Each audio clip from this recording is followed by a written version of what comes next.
नमस्ते दोस्तों, आपका स्वागत है हमारे YouTube चैनल SG एक्सप्लेनर में। आज हम बात करने वाले हैं 2022 में रिलीज़ हुई एक नई मूवी हु इनवाइटेड देम के बारे में। IMDb पर इस मूवी को मिले हैं 5.5 स्टार और रॉटन टोमेटो पे इसका स्कोर 82% है। तो एक्सप्लेनेशन शुरू करने से पहले आपसे रिक्वेस्ट है, हमारे चैनल को सब्सक्राइब करें और बेल आइकन दबाएं। तो मूवी की स्टार्टिंग में हम एक कपल से मिलते हैं जिसका नाम एडम और मार्गो है। इनका एक 6 साल का बेटा है जिसका नाम डिलन है, जिसे इस न्यू घर में शिफ्ट होने के बाद से नाइटमेयर्स आ रहे हैं। जब मार्गो एडम को डिलन के नाइटमेयर्स के बारे में बताती है तो एडम इस बात को यह बोलकर टाल देता है कि उसे नए घर में शिफ्ट होने की वजह से नाइटमेयर्स आ रहे हैं। यही बातें करते हुए मार्गो को अपने घर के बाहर एक ब्लैक कार दिखाई देती है जो उन पर काइंड ऑफ नज़र रख रही है। एज एन ऑडियंस हम इस बात को समझ पाते हैं कि एडम इस पार्टी को लेकर के काफ़ी ज़्यादा एक्साइटेड है, बट मार्गो अपने पुराने घर को, अपनी पुरानी लाइफ को कुछ ज़्यादा ही मिस कर रही है, जिस वजह से वो इस पार्टी को भी अच्छे से एंजॉय नहीं करती है और पूरा टाइम अपने किचन में ही रहती है। एडम पार्टी में एक स्ट्रेंज कपल को नोटिस करता है जो काफ़ी यंग और स्टाइलिश लग रहे थे। इस कपल को एडम ने इन्वाइट नहीं किया था। इस पार्टी में मार्गो की फ्रेंड्स टीनी भी आई थी, जिसके साथ मार्गो मिलकर के एक थ्रिफ्ट स्टोर को मैनेज करती है। डिलन पार्टी के दिन टीनी के घर पर ही रुका हुआ है। तो पार्टी खत्म हो जाने के बाद एडम मार्गो से उस स्ट्रेंज कपल के बारे में पूछता है, लेकिन मार्गो बताती है कि उसे लगा कि वो तुम्हारे कलीग्स हैं। तो इसके नेक्स्ट सीन में हम देखते हैं कि मार्गो फ्रिज से कुछ सामान निकाल रही है और उसी समय वो स्ट्रेंजर वहाँ पर आकर के खड़ा हो जाता है। ऑब्वियस सी बात है, मार्गो इस बात से काफ़ी डर जाती है और एडम को काफ़ी तेज गुस्सा आता है। तभी वो स्ट्रेंज कपल अपना इंट्रोडक्शन देकर बताते हैं कि वो उनके नेबर्स हैं। उनका नाम टॉम और सैशा है। वो बताते हैं कि तुम्हारी पार्टी के किसी गेस्ट ने उनके ड्राइववे में अपनी कार पार्क करी, जिससे उनकी लाइट्स टूट गई। टॉम बताता है वो दोनों यहाँ पर काफ़ी गुस्से में आए थे, लेकिन पार्टी को देख करके उन्होंने अपना इरादा बदल दिया। टॉम एडम की म्यूज़िक चॉइस की काफ़ी तारीफ करता है और उसे पार्टी क्रैश करने के लिए माफ़ी भी मांगता है। तभी सासा उन्हें बताती है कि वो उन दोनों को अपने घर में ड्रिंक्स के लिए इनवाइट करना चाहती है, लेकिन इस समय पर उनका घर रीमॉडल हो रहा है। ये बात सुनकर एडम उन दोनों को अपने घर में ड्रिंक्स के लिए इनवाइट कर लेता है। ये बात सुन करके मार्गो को काफ़ी अनकंफर्टेबल फील होता है, लेकिन वो एडम को देख करके कुछ नहीं कहती। तो दोस्तों, यहाँ पर सोचने वाली बात यह है कि एडम और मार्गो उन्हें जानते भी नहीं हैं, बस थोड़ी सी तारीफ सुन करके उन्होंने उन्हें अपने घर के अंदर इन्वाइट कर लिया। तो इसके नेक्स्ट सीन में हम चारों को बॉन्ड करते हुए देखते हैं। एडम टॉम को बताता है कि आज उसने अपने बॉसेस को इनवाइट किया था, जो अनफॉर्चुनेटली इस पार्टी में नहीं आए। इधर सासा और मार्गो बात कर रहे होते हैं। सासा मार्गो को बताती है कि वो उनके बाथरूम में ड्रग्स कर रही थी। पहले तो मार्गो को यह बात सुनकर के थोड़ा सा अजीब लगता है, लेकिन वो बाद में उससे ड्रग्स करने के लिए मांगती है। तो इसके नेक्स्ट सीन में हम सासा और मार्गो को ड्रग्स करते हुए देखते हैं। टॉम एडम के म्यूजिक कलेक्शन से म्यूजिक बजाता है। इसके बाद वो सभी चारों मिलकर के डांस करने लगते हैं। इधर टीनी के घर में डिलन को एक नाइटमेयर आता है। नाइटमेयर के बाद डिलन टीनी से अपना मंकी मांगता है। टीनी मार्गो को इसके लिए मैसेज करती है। जब मार्गो का कोई रिप्लाई नहीं आता तो टीनी डिसाइड करती है कि वो मार्गो के घर जाकर के मंकी को ले आएगी। इधर मार्गो और सासा सिगरेट पीते हुए बॉन्ड करते हैं। बातों बातों में मार्गो सासा को बताती है कि वो पहले अपने एक्स बॉयफ्रेंड सेबास्टियन के साथ एक बैंड में थी, जिसमें वो गिटार प्ले करती थी। बात सुन करके सासा मार्गो को इनकरेज करती है कि वो सेबास्टियन को कॉल करे। ऑब्वियस सी बात है, पहले मार्गो इस बात के लिए मानती नहीं है, लेकिन सासा के इनकरेज करने पर मार्गो सेबास्टियन को कॉल कर देती है। दूसरी तरफ हम देखते हैं कि एडम टॉम को इस घर का टूर दे रहा है। घर को देख करके टॉम घर की काफ़ी तारीफ करता है। तब एडम टॉम को बताता है कि इस घर की हिस्ट्री की वजह से उसे यह घर काफ़ी कम दाम में मिला है।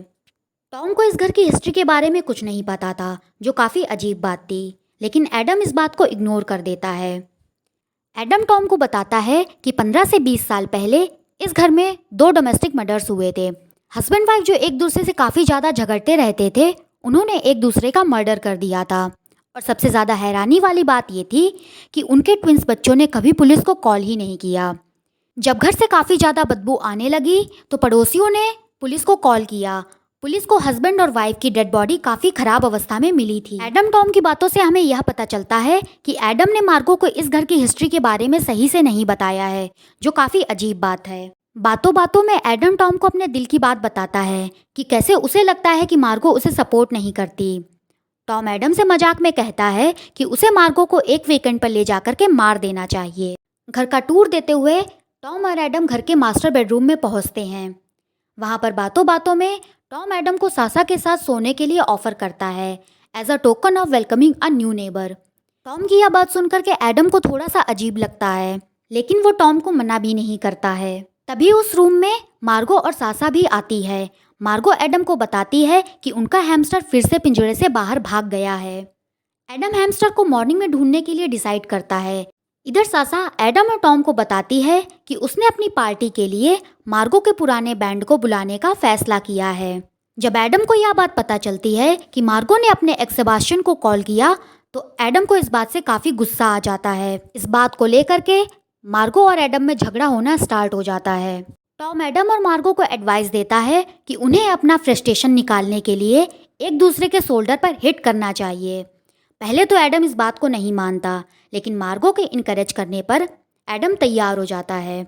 जब एडम मार्गो को हिट करने के लिए पंच मारता है तो मार्गो सामने से हट जाती है, जिससे एडम का हाथ सामने की दीवार पर जाकर के टकरा जाता है और एडम के हाथ से खून निकलने लगता है।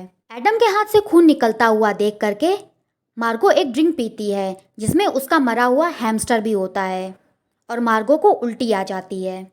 इतना सब होने पर भी टॉम और सैसा सब बात पर कमेंट्री कर रहे होते हैं। They are really enjoying everything, जैसे कि वो चाहते ही हो कि मार्गो और एडम के बीच में झगड़ा हो। तो इसके नेक्स्ट सीन में हम देखते हैं कि मार्गो एडम के हाथ में बैंडेज बांधती है। एडम और मार्गो अपनी मिसअंडरस्टैंडिंग को दूर करते हुए अपने झगड़े को सॉल्व कर लेते हैं। सासा बाथरूम के बाहर चुपके से उनकी बातों को सुन रही होती है। इधर टीनी मार्गो के घर आते हुए मार्गो के घर का रास्ता भूल जाती है। तो इसके नेक्स्ट सीन में दिखाते हैं कि एडम और मार्गो टॉम और सासा को प्यार से उनके घर भेजने की कोशिश करते हैं। ऑब्वियस सी बात है, टॉम और सासा उनकी बात को सुनकर भी इग्नोर कर देते हैं। तब मार्गो उन्हें स्ट्रिक्टली बोलती है उन्हें उनके घर जाने के लिए। इसी समय टॉम मार्गो के सामने इस घर की हिस्ट्री को रिवील करता है। एडम और मार्गो में इस बात को लेकर के फिर से बहस होना स्टार्ट हो जाती है। मार्गो को इस बात से बहुत बुरा लगता है कि एडम ने उससे इतनी बड़ी बात छिपाई। तभी एडम समझ जाता है कि टॉम और सैसा उन दोनों के बीच में झगड़ा लगाने की कोशिश कर रहे हैं। एडम टॉम को पुलिस में कॉल करने की धमकी देता है, लेकिन उन दोनों के फ़ोन मिल ही नहीं रहे होते हैं। एडम काउंटिंग करना स्टार्ट कर देता है। टॉम और सैसा इस बात में उसका मजाक उड़ाते हैं। तभी एडम टॉम के सर में एक बियर बॉटल को फोड़ देता है, क्योंकि एडम को अपने दरवाजे पर एक पेपर चिपका हुआ मिला था जिसमें उनके असली नेबर्स ने उन्हें म्यूज़िक कम करने के लिए बोला था। लेकिन टॉम और सैसा उन्हें यह बताते हैं कि वो उनके दूसरे नेबर्स हैं। अपनी गलती का एहसास होने पर एडम टॉम और सैसा से माफ़ी मांगता है और फाइनली टॉम और सैसा अपने घर जाने के लिए तैयार हो जाते हैं। इधर मार्गो को सासा के इयररिंग्स टेबल पर रखे हुए मिलते हैं। एडम उन्हें तुरंत वापस करने के लिए बोलता है। मार्गो एडम को फिर से सॉरी बोलने के लिए मना करती है, लेकिन आदत से मजबूर एडम उनके घर पर जाकर के दोबारा उनसे माफ़ी मांगता है। तभी एडम को उनके घर से हेल्प की चिल्लाने की आवाज़ आती है। जब तक एडम को समझ पाता, टॉम उसे हाथ पकड़ के घर के अंदर खींच लेता है, जहाँ पर टॉम ने असली नेबर्स को किडनैप करके रखा था। यहाँ पर मूवी का ट्विस्ट रिवील होता है कि टॉम और सैसा ही वो ट्विंस हैं। They are actually brother and sister. Tom reveal करता है कि उनकी मम्मी पापा के बीच में झगड़े वो दोनों ही कराते थे। They are kind of psychopath, जो लोगों के बीच में झगड़ा कराने पर अच्छा महसूस करते हैं। इसके बाद टॉम और सैसा एडम के सामने ही उनके दोनों नेबर्स का मर्डर कर देते हैं। इधर घर में मार्गो को टॉम और सैसा के हाइट मेजरमेंट्स की मार्किंग मिलती है, जिसे देख करके उसे कुछ गड़बड़ का अनुभव होता है और वो नेबर के घर में एडम को बचाने के लिए जाती है। तब तक एडम अपने आप को छुड़ा करके मेन गेट से घर के बाहर निकल आता है और मार्गो खिड़की की सहायता से घर के अंदर इंटर हो जाती है। तो इसके नेक्स्ट सीन में हम देखते हैं कि टीनी की गाड़ी सासा से टकरा जाती है। जब तक टीनी को समझ पाती, टॉम टीनी को चाकू से स्टैब कर देता है। उस समय पर टीनी के पास भी एक गन होती है जिसे वो फायर कर देती है और वो बुलेट अनफॉर्चुनेटली एडम को जाकर के लग जाती है। इसके बाद एंडिंग सीन में हमें दिखाते हैं कि एडम और टीनी दोनों ही बच गए हैं। टॉम और सैसा को अभी भी पुलिस खोज रही है। एडम मार्गो के लिए फ्लावर्स लेकर के आता है और वो उसे बोलता है कि उसने रेंट करने के लिए नया घर देख लिया है, लेकिन मार्गो अब इस घर से शिफ्ट करना नहीं चाहती है। वो बताती है कि डिलन के नाइटमेयर्स भी अब ठीक हो गए हैं। लास्ट सीन में हमें दिखाते हैं कि एडम को लगता है कि उस पर कोई नज़र रखे है। इसी फीलिंग के साथ ये मूवी खत्म हो जाती है। तो दोस्तों, आप सभी मुझे बताना कि आपको ये मूवी कैसी लगी। मुझे ये मूवी ठीक लगी। मुझे इस मूवी की एंडिंग जस्टिफाइड नहीं लगी। तो फ्रेंड्स, आपसे मिलते हैं किसी नए वीडियो में। अगर आपको वीडियो पसंद आए तो हमारे चैनल को सब्सक्राइब करें और बेल आइकन दबाएं। दोस्तों, हमारा चैनल नया है, इसलिए हमारे चैनल को जितना ज़्यादा हो सके उतना ज़्यादा शेयर करें। Thank you so much for watching.